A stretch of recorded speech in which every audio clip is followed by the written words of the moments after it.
High friends, welcome to my new blogs. तर आज आपण करणार आहोत त्यामध्ये एकदम साजूक तूप। त्याच्यासाठी आता आपल्याला लागणार आहे ही 15 दिवसाची शाई आहे। आमच्या घरामध्ये लहान बाळ असल्यामुळे 1 लिटर दूध घेतो आम्ही, तर त्याच्यामुळे जास्त शाई आलेली आहे। तर आता आपण त्याचं लोणी काढूया, त्यानंतर आपण मस्त मध्ये तूप बनवूयात। माझा छोटा पार्टनर सुद्धा इथे येऊन बसलेला आहे मध्ये मध्ये मध्ये करायला। प्रिशा हाय करा, हाय। तर आता आम्ही दोघी मिळून तूप काढणार आहोत। तर ही जी शाई आहे ती आपण आता मोठ्या पातेल्यामध्ये काढून घेऊया, कारण की छोट्या भांड्यामध्ये मशीनने फिरवता येणार नाही आणि भरपूर वरती शिंतोडे उडतील। त्यामुळे आपण आता मोठ्या पातेल्यामध्ये घेऊन ते ग्राइंड करूयात। मी मशीनने काढणार आहे। माझ्याकडे ही ऑलरेडी मशीन होती, तुम्ही मिक्सर मध्ये पण खूप छान लोणी निघतं त्याच्यामध्ये। तर आता आम्ही दोघी मिळून, मी आणि माझी मुलगी, आम्ही दोघी मिळून आता लोणी काढणार आहोत। ती लोणी काढण्यासाठी किचन वरती येऊन बसलेली आहे, कारण तिला पण ती मशीन फिरवायला खूप आवडते।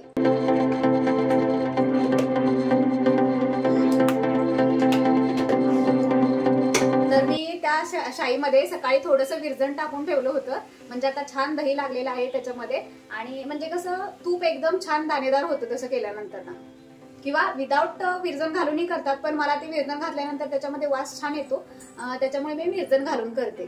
चला तर मग आपण सुरू करूया। आणि महत्वाची टिप म्हणजे जेव्हा आपण दूध गरम करतो त्याच्यानंतर थोडं थंड झाल्यानंतर ते फ्रीज मध्ये ठेवलं की त्याला एकदम जाडसर अशी शाई येते। आणि हे बऱ्याच लेडीजला माहिती पण असेल, आणि ज्यांना माहिती नसेल तर तसं केल्यानंतर ना शाई पण खूप मोठी येईल त्याला।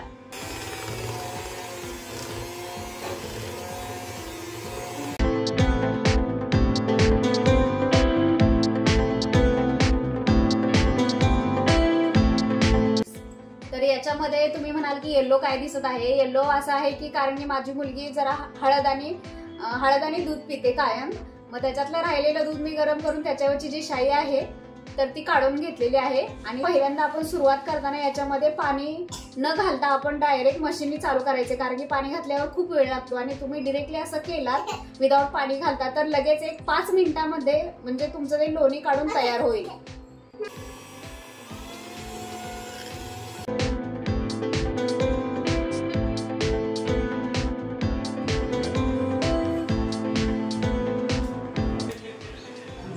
तुम्ही आता बघू शकताय की किती सुंदर असं लोणी आलेलं आहे। आता थोडं जरासं फिरवून आपण आहे ना थोडं पाणी घालून घ्यायचं। लोणी इथं छान निघालेलं आहे, आणि कसं मशीननं जरा काढलं तर हात वगैरे घाण अजिबात होत नाहीयेत, एकदम क्लीन राहतात। जेव्हा शेवटी काढायचं आहे तेव्हाच आपल्याला हात त्याच्यामध्ये घालावा लागेल। चला तर मग लोणी आपलं तयार झालेलं आहे। आता हे आपण काय करायचं, दुसरं पातेले घेऊन त्याच्यामध्ये पाणी ठेवून जे आपण लोणी काढलेलं आहे ते त्याच्यामध्ये टाकायचं।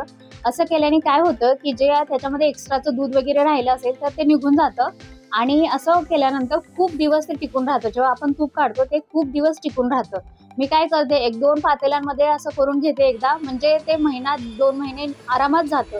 घरामध्ये फक्त मिस्टर खातात, त्याच्यामुळे मला असं व्यवस्थित स्वच्छ करून घ्यावं लागतं आणि ते खूप दिवस टिकून राहतं।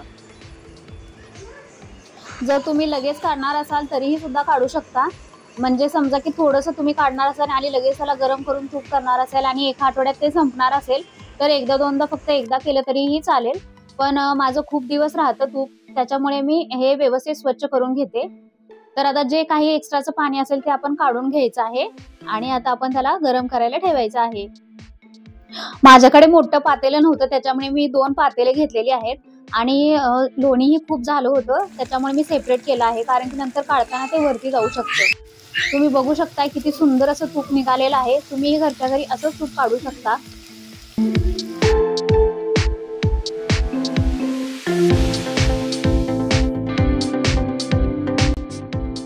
चॅनलवर नवीन असाल तर प्लीज सबस्क्राईब करा, लाईक करा आणि शेअर करा।